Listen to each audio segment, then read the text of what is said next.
الحمد لله رب العالمين والصلاة والسلام على خاتم الأنبياء والمرسلين سيدنا محمد وعلى آله وصحبه أجمعين وخلفاء الراشدين المهديين ومن تبعهم بإحسان إلى يوم الدين. أعوذ بالله من الشيطان الرجيم. بسم الله الرحمن الرحيم. اقتربت الساعة وانشق القمر وإن يروا آية يعرضوا ويقولوا سحر مستمر وكذبوا واتبعوا أهواءهم وكل أمر مستقر ولقد جاءهم من الأنباء ما فيه مزدجر. سبحانك لا علم لنا إلا ما علمتنا إنك أنت العليم الحكيم. رب اشرح لي صدري ويسر لي أمري واحلل عقدة من لساني يفقه قولي واجعل لي وزيرا من أهلي رب زدني علما وارزقني فهما ثم أما بعد. گرامی قدر بھائیوں، بہنوں اور میرے پیارے بچوں، سورہ قمر مکی سورہ ہے اور نفسیات کے اعتبار میں بھی اس کی خواص وہی ہیں جو مکی صورتوں کی ہوتی ہے. وحدانیت الہی، آخرت کی فکر اور جناب رسول اللہ صلی اللہ علیہ وسلم کی نبوت کا معاملہ اور مسئلہ. اس سے پہلے صورت میں ہم نے مشاہدہ کیا کہ اللہ رب العزت نے گزشتہ اقوام اور امتوں میں ایک نظام بنا رکھا تھا اور اللہ کا وہ نظام اب بھی ہے. وہ نظام یہی تھا کہ انبیاء علیہ السلام کی اطاعت و فرمانبری اور رفاقت سربلندی ہے اور انبیاء علیہ السلام سے ٹکر لینا تباہی ہے. جو فرمایا اہلک عادن الاولی وثمود فما ابقى وقوم لوط من قبل والمؤتفكة اهوى وقوم نوح من قبل انهم كانوا اظلم واطغى والمؤتفكة اهوى. یہ سب باتیں آگے اور آخر میں فرمایا فاسجدوا للہ واعبدوا. ان تمام عادتوں کو جن سے وہ اقوام تباہ ہوئے انہیں چھوڑ دو اور اللہ کی بندگی اور اللہ کے سامنے سر سجود ہونے کو اپناؤ. اور یہاں یہ بھی فرمایا جا رہا ہے کہ دیکھو تم لوگوں نے نشانیاں بھی دیکھ لی اور تم لوگوں کو یہ پتہ چل جائے کہ یہ نشانیاں دراصل قیامت کی نشانیاں بھی ہیں. جناب محمد رسول اللہ صلی اللہ علیہ وسلم نے فرمایا کہ میں اور قیامت ساتھ ہیں جس طرح دو انگلیاں ساتھ ہوتی ہیں. انا والساعة كهاتين او كما قال علیہ السلام. تو یہ سب باتیں آ گئیں. اب تم لوگ اپنا وقت ضائع کر رہے ہو اور اپنے آپ کو تباہی سے نہیں بچا پا رہے ہو.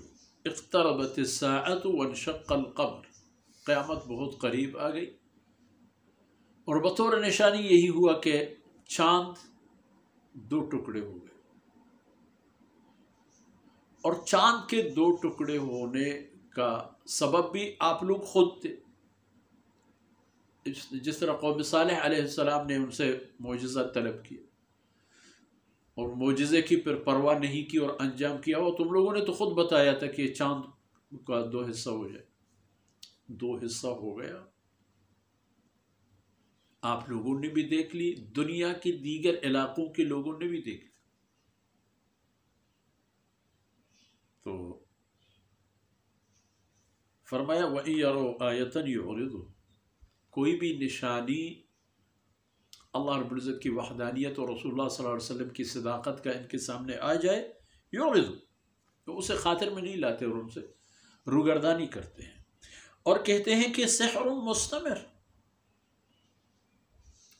مخصوصاً یہ شق قمر کا جو واقعہ ہوا، اس میں ان کے سحر مستمر، تو بہت زبردست قسم کی سحر ہے۔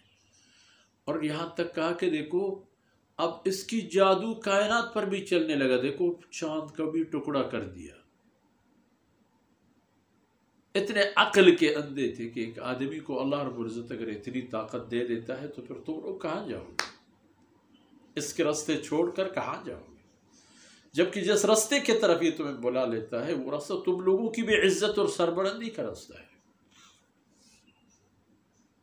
اور یہ بھی فرمایا کہ انہوں نے یہ کہا ہے تو سحر بہت طاقتور قسم کا، لیکن یہ بھی گزر جائے گا، یہ بھی ہمارا کچھ نہیں بگاڑے گا، ہم اس کو بھی خاطر میں نہیں لائیں گے۔ وَكَذَّبُوا، پھر بھی انہوں نے اللہ کے رسول کی تکذیب کی اور اس کی باتیں نہیں مانی۔ وَاتَّبَعُوا أَهْوَاءَهُمْ، اور اپنے خواہشات نفسانی کے پیچھے دوڑنے لگے۔ وَكُلُّ أَمْرٍ مُسْتَقِرٍ، اور دین دشمنی میں ہر اہم بات پر وہ ڈٹے اور جمے رہے، اپنے ہٹ درمی پر ثابت قدم رہے، جو نہیں ماننی تھی کوئی بھی بات، ان باتوں کی طرف وہ نہیں گئے۔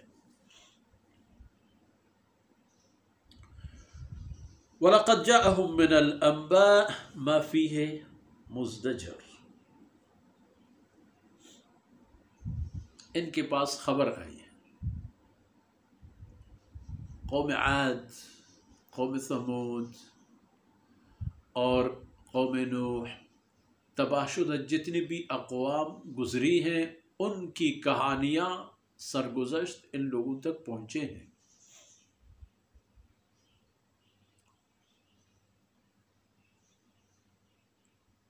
اور حتیٰ کہ شق القمر کو بھی اگر دیکھا جائے، یہ بھی جھنجھوڑنے والی بات ہے،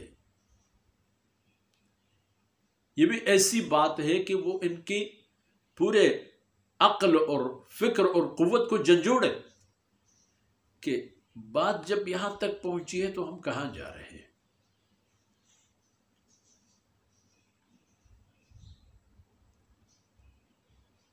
حکمت بالغہ، یہ اللہ کی باتیں جو آ گئی، رسول جو آیا، جو معجزہ لے آیا، وہ تو اللہ کی طرف سے ایک ایسی حکمت اور عظمت کی بات تھی کہ اس کے ذریعے سے ان کی دل کی آنکھیں کھلنی چاہیے تھی، لیکن فما تغنی النظر،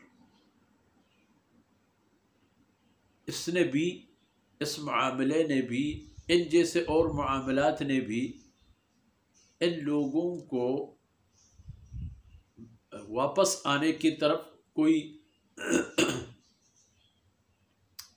کردار ادا نہیں کیا۔ یعنی وہ اتنی بگڑے اور بچھڑے ہوئے تھے، اتنے بگڑے اور بچھڑے ہوئے اور راستے سے منحرف ہیں کہ یہ باتیں ان کے فائدے میں نہیں آئیں، ان باتوں سے انہوں نے کچھ حاصل نہیں کیا۔ تو فَتَوَلَّ عَنْهُمْ، آپ ان کو ان کی حالت پر رہنے دیں۔ یوم یدعو الداعی الی شیء نکر، جب وہ دن آ جائے کہ پکارنے والا ان کو ایک ایسی چیز کی طرف پکارے کہ جس کو انہوں نے کبھی سوچا سمجھا اور جانا ہی نہیں، انہیں ان کی فکر اور تصور میں بھی نہیں رہا ہے کہ قیامت ہوگی، حساب و کتاب ہوگا، اور واقعی کوئی جہنم ہے، جنت ہے، فلاں ہے، اس کا تو انہوں نے سوچا بھی نہیں تھا۔ لیکن جب یہ حالت آئے گی، خش عن ابصار، خوف کے مارے ان کی آنکھیں باہر کی طرف اور ان کی آنکھیں خیرہ، یخرجون من الاجداث کانہم جراد منتشر، قبروں سے نکل جائیں گے اور ان کی حالت ایسی ہوگی جیسے ٹھڈی دل کے بکھرے ہوئے جو غول اور ان کے جو انواع و اقسام کے ان کے کاروان اور قافلے ہوں گے، کہ تو خیر کاروان اور قافلہ تو نہیں ہوگا، ٹڈی دل کی جو ہجوم ہوتی ہو اربوں کربوں کے حساب میں جس طرف رخ کرے تو اسے ہی پتہ چل جاتا ہے کہ کوئی بادل ہے جو سائبان ہونے لگا ہے۔ مہطعین الی الداع، وہ تیزی کے ساتھ آواز دینے والے کی طرف چل پڑیں گے، اور پھر اس دن کیا ہوگا، یقول الکافرون ھذا یوم عسر، پھر کافر کہیں گے یار آج کا دن بڑا سخت دن ہے، تنگ اور مشکل دن ہے، اور مشکلات کے وہ دور اب ان کے سامنے آئیں گے اور شروع ہوں گے، یعنی قبور کی زندگی میں جو ان کی حالت رہی اس سے نکل کر میدان محشر کی جو حالت ہوگی، یہی سے ان کی پھر ابدی ذلتیں اور تباہیاں اور وہ کیفیات شروع ہوں گی کہ جو دنیا کی چند دن والی زندگیوں میں اللہ کی نافرمانی کے ذریعے سے انہوں نے اپنے لیے حاصل کیے تھے۔ یہ دن آنے والے ہیں، اقتربت الساعہ وانشق القمر۔ اگر یہ بات نہیں ہے تو پھر ان کو چاہیے کہ وہ اس رسول نبی امی کی طرف آ جائیں، اور جو آخری اس سے پہلے سورت کی آخری آیت کے جو فرمان ہے فَاسْجُدُوا لِلَّهِ وَاعْبُدُوا، اللہ کی بندگی اور سجدے کی طرف جائیں اور اللہ کے رسول کی بات کو مانیں اور اس کے ساتھی بنیں، تو ان کے لیے دنیا و عقبہ کی سعادت اور نجات ہے۔ اور ان باتوں کے ساتھ ہی آج کی معروضات اختتام پذیر ہوتی ہیں۔ اللہ رب العزت کوتاہیوں سے درگزر فرمائے اور یہ لمحات اور ٹوٹی پوٹی باتیں قبول فرمائے۔ وصلی اللہ علی نبینا محمد وعلی آلہ وصحبہ اجمعین۔